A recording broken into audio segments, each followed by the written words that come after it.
takes from 15 to 20 years to demoralize a nation. Why that many years? Because this is the minimum number of years which requires to educate one generation of students in the country of your enemy, exposed to the ideology of the enemy. The demoralization process in the United States is basically completed already. Actually, it's overfulfilled because demoralization now reaches such areas experts would even dream of such a tremendous success. Most of it is done by Americans to Americans, thanks to lack of moral standards. Exposure to true information does not matter anymore. A person who was demoralized is unable to assess true information. The facts tell nothing to him. Even if I shower him with information, with authentic proof, with documents, with pictures, he will refuse to believe it. The result you can see. Most of the people who graduated in the 60s, dropouts or half-baked intellectuals, are now occupying the positions of power in the government, civil service, business, mass media, educational system. You are stuck with them. You cannot get rid of them. They are contaminated. They are programmed to think and react to certain stimuli in a certain pattern. You cannot change their mind, even if you expose them to authentic information, even if you prove that white is white and black is black. You still cannot change the basic perception and the logic of behavior. This was Yuri Bezmenov. He detailed the Soviet Union's plan for the moral decay of the United States. Also known as Thomas Schumann, former KGB propaganda operative, and in 1970 he defected to Canada, carrying with him everything he knew about how the Soviet Union was quietly destroying the West from the inside. The espionage as such occupies only 10 to 15% of money, time and manpower. 15% of the activity of KGB. The rest, 85%, is always subversion. And unlike a dictionary of English, Oxford Dictionary, subversion in Soviet terminology means always a destructive, aggressive activity aimed to destroy the country, nation, or geographical area of your enemy. After the KGB was officially dissolved, Yuri was found dead at only 53. The official cause, according to the Windsor Star, was a heart attack. Wikipedia lists the cause of death as unknown. Yes, heart attacks happen, especially to those people who know too much. So we have religion, we have education, we have social life, we have power structure, we have labor relations, unions, and finally we have law and order. These are the areas of application of subversion. On top of all these areas where subversion was applied, today there's something Bezmenov never had to account for: the internet.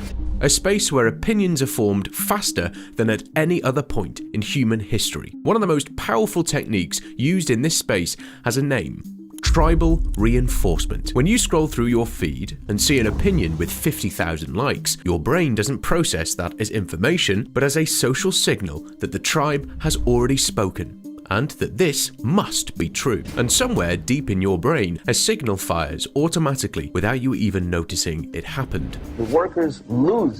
Even if they have 10% increase of their salaries, they cannot catch up due to inflation and due to missed time, made to believe by media, by business, by advertising agencies that I need more and more and more. Hurry up, rush and save, save, save. There is a pantyhose sale. Save by buying more. Black Friday used to be one day a year. Now it's Black Friday, Black Monday, Black Week, early access, flash sale, limited time, last chance. It never ends. And every year, people line up, go into debt, buy things they didn't know they needed 2 hours before. Your salary didn't grow enough to keep up with rent, with groceries, with gas. The Suez Canal, blocked for 6 days in 2021 by a single ship. One ship. Global shipping costs exploded overnight. The Strait of Hormuz, the narrow passage through which 20% of the world's oil travels every single day. As you already know, earlier this year it was effectively closed, and within days, fuel prices spiked across the entire planet. And here's what nobody mentions. There are countries that don't import a single barrel through that strait. They have their own sources, and their fuel got more expensive anyway. Because oil isn't priced by where you get it from, it's priced by what someone decides it's worth. Ukraine's grain fields, responsible for feeding hundreds of millions of people. The moment the war started, wheat prices hit a 14-year high. Every single time, something happens somewhere, and somehow everyone pays everywhere. A BlackRock recruiter was caught on camera saying it out loud. Bezmenov talked about advertising agencies over 40 years ago. He said the whole system is designed to make you feel like you need more. Always more. And now you're standing in a line at 3 a.m. for a discount on something you'll replace next year. Nobody forced you. The system just made it feel normal. Sometimes when I describe all the methods, students ask me question, are you sure this is the result of the Soviet influence? Not necessarily. You see, the tactic of subversion, about which I'm talking, is similar to the martial art, the Japanese martial art. If some of you are familiar with that tactic, probably you will remember that if an enemy is bigger and heavier than yourself, it would be very painful to resist his direct strike. If a heavier person wants to strike me in the face, it would be very naive and counterproductive to stop his blow. The Chinese and Japanese judo art tells us what to do. First to avoid the strike, then to grab the fist and continue his movement in the direction where it was before, until the enemy crashes in the wall. Yuri says that every society already has cracks in it. Criminals, people who hate their own government, people who disagree with everything on principle, idealists who want to burn the whole system down. And somewhere in the mix, small groups with foreign loyalties, bought, recruited, waiting. Every country has all of these people, always. The question is what happens when someone decides to use them. Because here's what Yuri described. You take all those separate movements, all that anger, all that frustration, all those people already pushing against the system, and you find a way to point them in the same direction, all at once. You don't create the anger, it's already there. You just organize it, amplify it, and then step back. Like he said earlier about Japanese martial arts, if someone bigger than you throws a punch, the worst thing you can do is try to block it. You grab the fist, you use the momentum, and you guide it straight into the wall. The enemy defeats himself, and you never had to fight. And where does this happen? Yuri was very specific. Religion, education, social life, power structure, labor relations, law and order. 6 areas. These are the places where a society decides what it believes, who it trusts.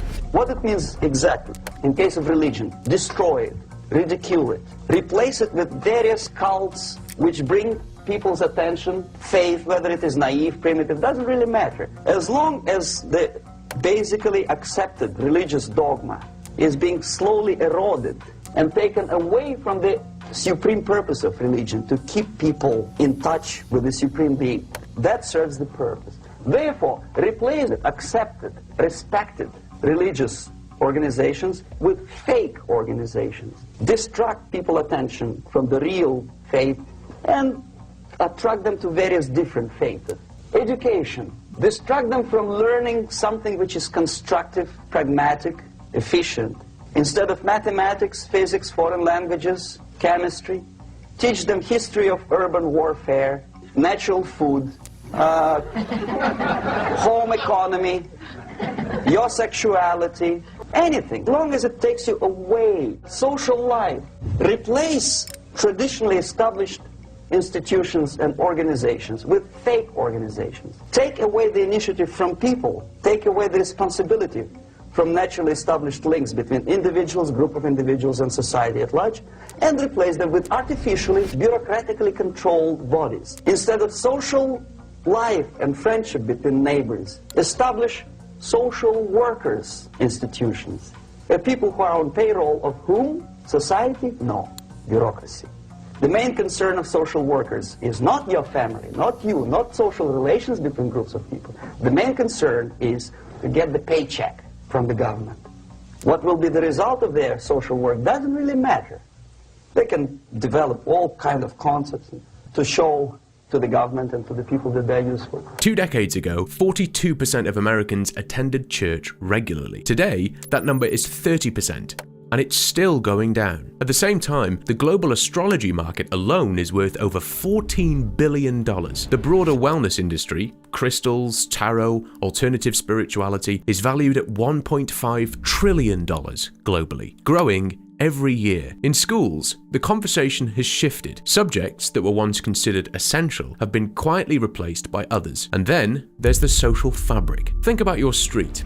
Do you know the people who live next to you? Their names? Their kids? A few decades ago, that was normal. People looked out for each other. Problems were solved between neighbors, between families, within communities. Today, that's been replaced by something else entirely. There's an organization for everything now. An NGO, a foundation, a funded program, a hotline, a support group, an awareness campaign.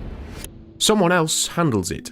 Someone on payroll, someone who files reports and applies for grants and attends conferences about the problem they were hired to manage. And the more of these organizations that appear, the more divided people seem to become. Neighbor against neighbor, generation against generation, every group with its own grievance, its own language, its own sense of being wronged by everyone else. Bezmenov called it replacing natural human bonds with artificial bureaucratic structures. In 1984, that sounded like a theory. Today, it has a budget and a logo. Power structure. The natural bodies of administration, which are traditionally either elected by people at large or appointed by elected leaders of society, are being actively substituted by artificial bodies, the bodies of people, groups of people whom nobody elected, never. As a matter of fact, most of the people don't like them at all, and yet they exist. One of such group is media. Who elected them? How come they have so much power? Almost monopolistic power on your mind. They can rape your mind. But who elected them? How come they have a nerve to decide what is good and what is bad for the elected by you, president and his administration?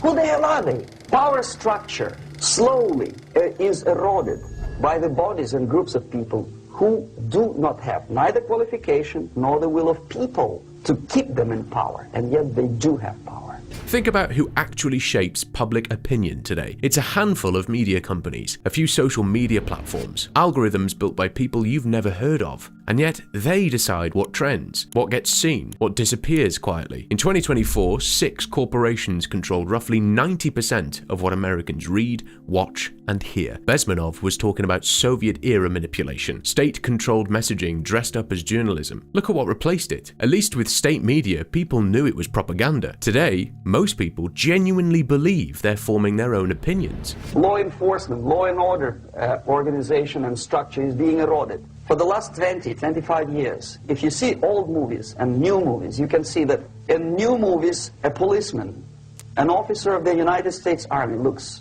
dumb, angry, psychotic, paranoid. A criminal looks nice, kind of, well, he smokes hash and shoots the whatever drug, but basically he's a nice human being, he's creative.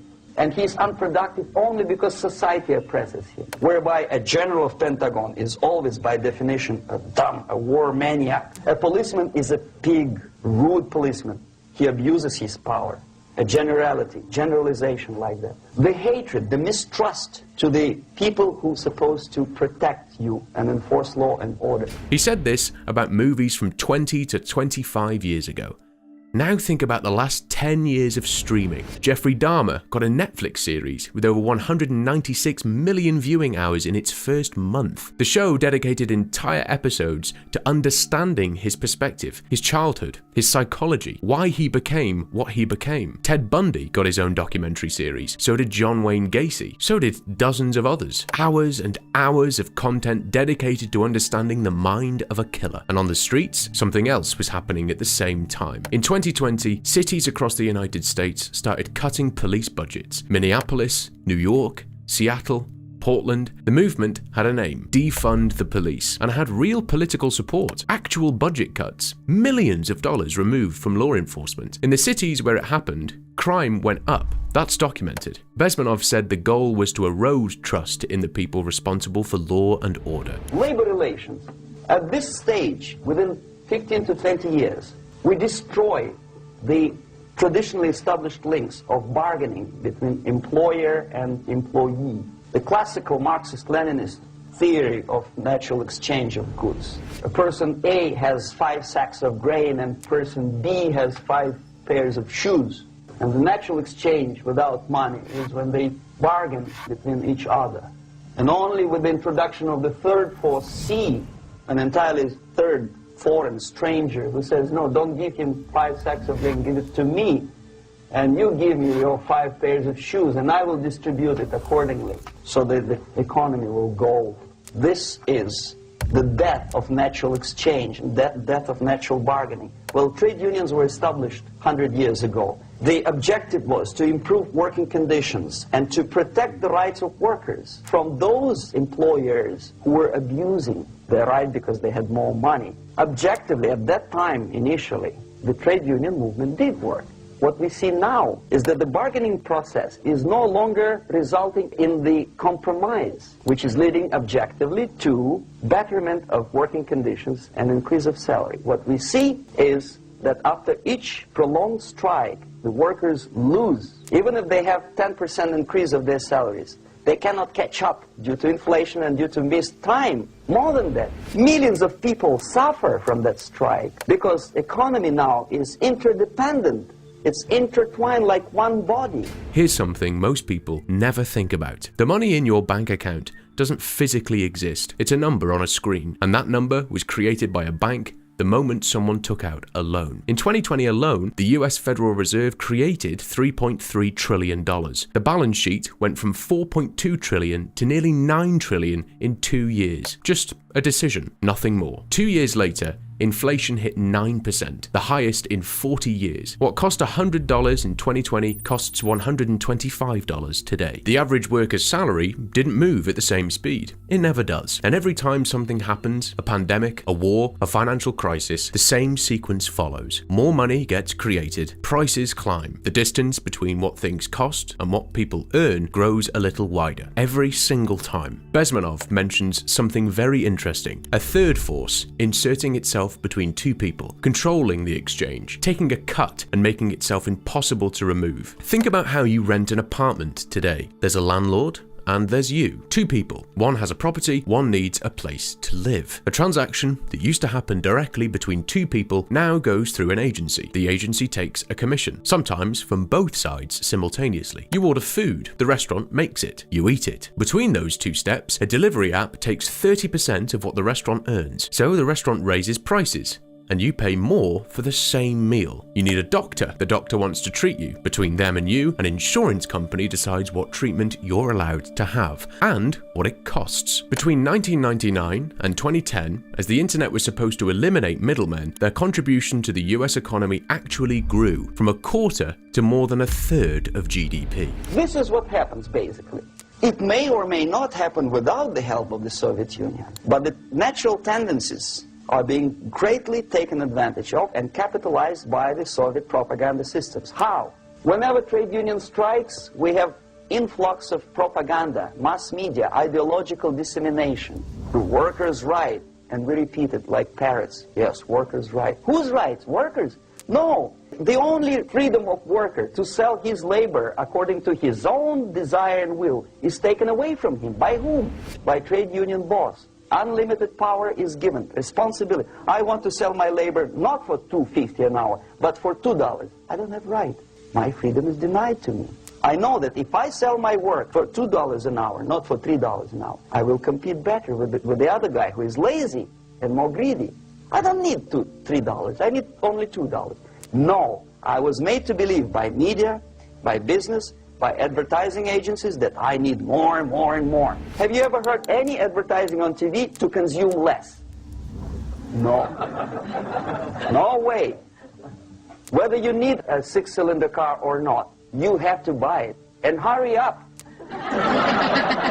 When I was driving here on the local radio station, an excited announcer said, "You hurry up, rush and save, save, save. There is a pantyhose sale."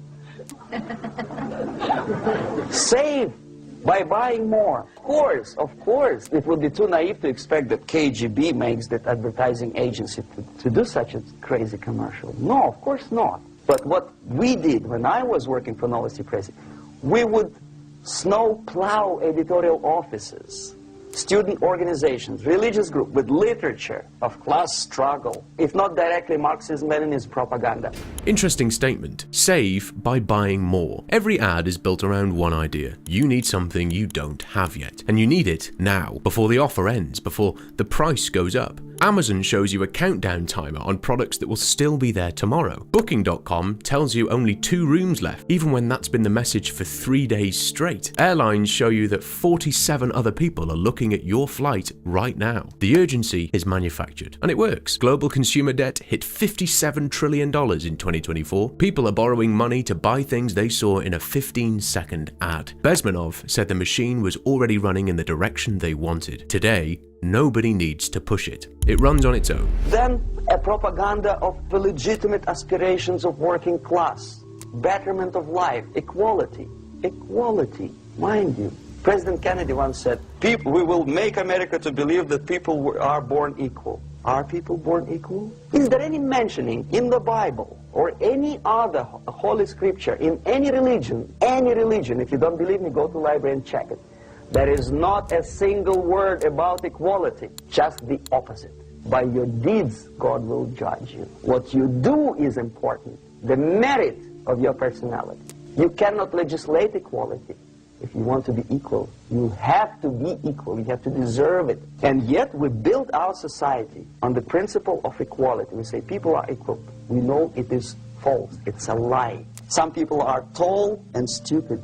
Others are short, bold, and clever. If we put the principle of equality in the basis of our socio-political structure, it's the same thing as building a house on sand. Sooner or later, it will collapse, and that's exactly what happens. And we, as Soviet propaganda makers, are trying to push you in the direction which you go yourself. Equality, yes, equality. People are equal. Land of equal opportunities. Is it true or not? Think about it. The Bible does speak about equality, but in a very specific way. Every person is created in the image of God, equal in value, equal in dignity, but Romans 2:6 is equally clear. God will render to each person according to his deeds. What you do, how you live, what kind of person you choose to be. Bezmenov said equality, when forced, becomes the foundation of collapse. The next step is destabilization. Destabilize all the relations, all the accepted institutions and organizations in a country of your enemy. How you do it? You don't have to send a battalion of KGB agents to blow up bridges. No. You let them do it themselves. The area of application here is narrowing down to economy, again labor relations, right? To law and order. Yes, and again the media, okay, basically 3 areas. Economy, the radicalization of bargaining process. On the stage of destabilization, we cannot come to compromise even within a family. The husband and wife couldn't figure out which is better. Husband wants his kids to eat at the table, and wife wants a child to roam around the room and drop food all over the floor. They cannot come to compromise unless they start a fight. It's impossible to reach a compromise, constructive compromise between neighbors. Some people say, I don't like you to watering your lawn at that time because exactly at that time I'm walking my dog and he's getting nervous and he cannot pass his bowels, you know. So they cannot compromise. They go to a civil court or something like that. Radicalization of human relations. No more compromise. Fight, fight, fight. The normal, traditionally accepted relations are destabilized. The relations between teachers and students in schools and colleges. Fight. The relations in economical sphere between laborers and employers are further radicalized. No more acceptance of the legitimacy of demands of workers. Unlike Japanese, with the theory Z, if you ever heard about it, where the workers are involved in decision-making process, therefore they don't have moral incentive to fight their bosses. In the United States, it's just the opposite. The harder is the fight, the better. The more heroic they look. Look at the comments under any post. Then look at a family discussion about politics or 2 drivers who just bumped their cars in a parking lot. How long until someone gets angry? And how long until someone starts shouting? At work, wages are just the surface. The real story is sides. Employee versus employer. Union versus management. There's no middle ground left. In everyday life, a small argument becomes a public scandal. A bad review on Google starts it. A complaint in a neighborhood group fuels it. Someone screenshots it and someone shares it and Then everyone picks a side. On social media, the loudest voice wins. The smartest one gets ignored. The fairest one gets no attention. The angriest one gets all the likes. Crisis is when society cannot function anymore productively. It collapses, obviously. That's the word for crisis. So therefore, the population at large is looking for a savior. The workers say, we have family to feed. Let's have a strong government, maybe socialist government, centralized. When somebody put the employers on their place and let us work, we are sick and tired of going to strike and missing overtime and all that stuff. We need some strong man, strong government. A leader, a savior is needed. Population is sick and tired already. And here we are. We have a savior. Either a foreign nation comes in, or the local group of leftists, Marxists, no matter what they call themselves, Sandinista, a reverend or some sort, a savior comes and says, I will lead you. So we have two alternatives here, civil war and invasion. See how it goes? Civil war, we know what it is. Lebanon is the best example. The civil war, which was artificially implanted in Lebanon by injection of force of PLO, Palestinian Liberation Organization. Invasion we have in many other countries like Afghanistan, and name any East European country, it was invaded by the Soviet army. When people are exhausted, they stop asking questions. They just want someone to fix it. And that's the moment Bezmenov described as the most dangerous one, because whoever arrives with the right message at the right time gets everything. Look at the last decade across the Western world. Trust in traditional institutions has collapsed. Trust in media, in governments, in banks, in churches, all at historic lows according to the Edelman Trust Barometer, which has tracked this globally for over 20 years. And into that vacuum, new figures appear, movements appear, leaders appear, each one promising to be the answer. The next stage is normalization. Normalization is a very ironic word, of course. It is borrowed from 1968 situation in Czechoslovakia, when the Soviet propaganda, and after them New York Times, declared the country is normalized. The tanks moved into Prague, so there's no more Prague Spring, there's no more violence. Normalization. At that stage, the self-appointed rulers of the society don't need any revolution anymore. They don't need any radicalism anymore. So this is the reverse from destabilization. Basically, it is stabilizing the country by force. So all the sleepers and activists and social workers and liberals and homosexuals and professors and Marxists and Leninists are being eliminated physically sometimes. They've done their job already. They are not needed anymore. The new rulers need stability to exploit the nation, to exploit the country, to take advantages of the victory. Bezmenov is basically saying that the revolution consumes the very people who made it happen. The people who are used to bring a system down are the first ones removed once the new system is in place. Because a ruler who just took power through chaos understands one thing very well. Anyone who helped create chaos once can do it again. Now, at that point, at the point of destabilization, also the process could be reversed. Again, easily than this. No CIA involvement at this point. You know what it takes here? Restriction of some liberties for small groups which are self-declared enemies of the society. As simple as that. Oh no, the media and liberals will tell you this is against the American Constitution. Deny the civil rights to criminals, for example. It's not good.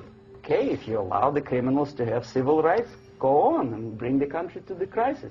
This is a bloodless way to do. Curb the rights. Do not allow them to take political force. Do not elect them to the seats of power, whether it is municipality level, state level, or federal level.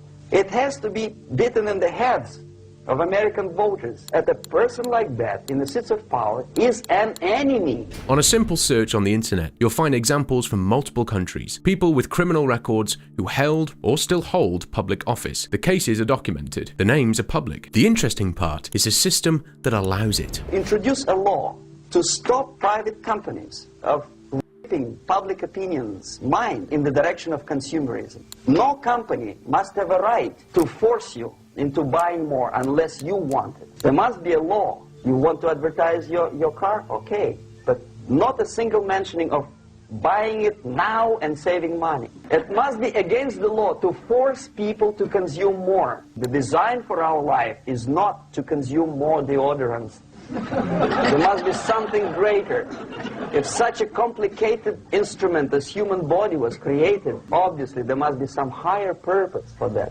The average person sees between 6,000 and 10,000 ads every single day, and every single one of those ads has one job: to make you feel like something is missing. That's the strategy, documented, studied, refined over decades. Make the person feel incomplete, then offer the solution. In 2023, global advertising spending crossed $700 billion. $700 billion spent on one idea: that what you have right now is not enough. The process of demoralization could be stopped right here, both as an expert and as an import. And that takes one step, one very important thing to do. You don't have to expel all the KGB agents from Washington, D.C. The most difficult and at the same time the simplest answer to the subversion is to start it here and even before, by bringing back the society to religion.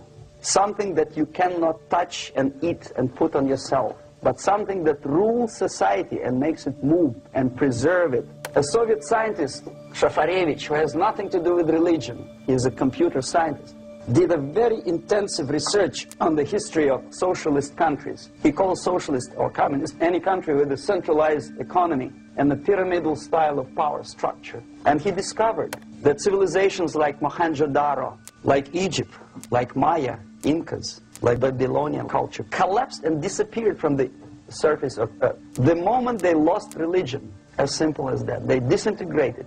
The ideas are moving society and keeping mankind a society of human beings, intelligent, moral agents of God. The facts, the truth, the exact knowledge may not. All the sophisticated technology and computers will not prevent society from disintegrating and eventually dying out.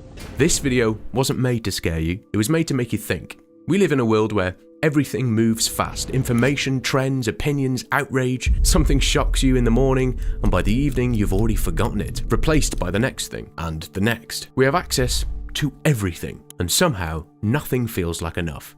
Maybe that's the point. When everything is available instantly, nothing feels worth waiting for, nothing feels earned, and things that aren't earned rarely feel meaningful. Slow down. Not as a lifestyle trend, just as a human being who decided to pay attention. Spend less, want less, sit with silence long enough to remember what your own thoughts sound like, before the algorithm decided what you should be thinking about today. And remember God. Call it what you want. A higher power, a creator, the universe. But this world, with all its complexity, all of its beauty, all its precise mathematical structure, didn't arrive by accident. Someone, or something, put it here, and that same someone gave you a conscience. Use it, because the rage you see everywhere, in comment sections, in politics, on the streets, it comes from people who forgot that they are responsible for their own actions. That judgment, as even the oldest texts remind us, comes down to what you did, what you chose, how you lived. The system can be manipulated, institutions can be corrupted, media can lie, but your actions, on an ordinary day, when nobody's watching, those are yours. That's where the change starts. It always has been. If you made it this far, thank you. If this video made you think, a like takes 2 seconds and helps more than you know. Drop your thoughts in the comments below. I read every single one. Until next time.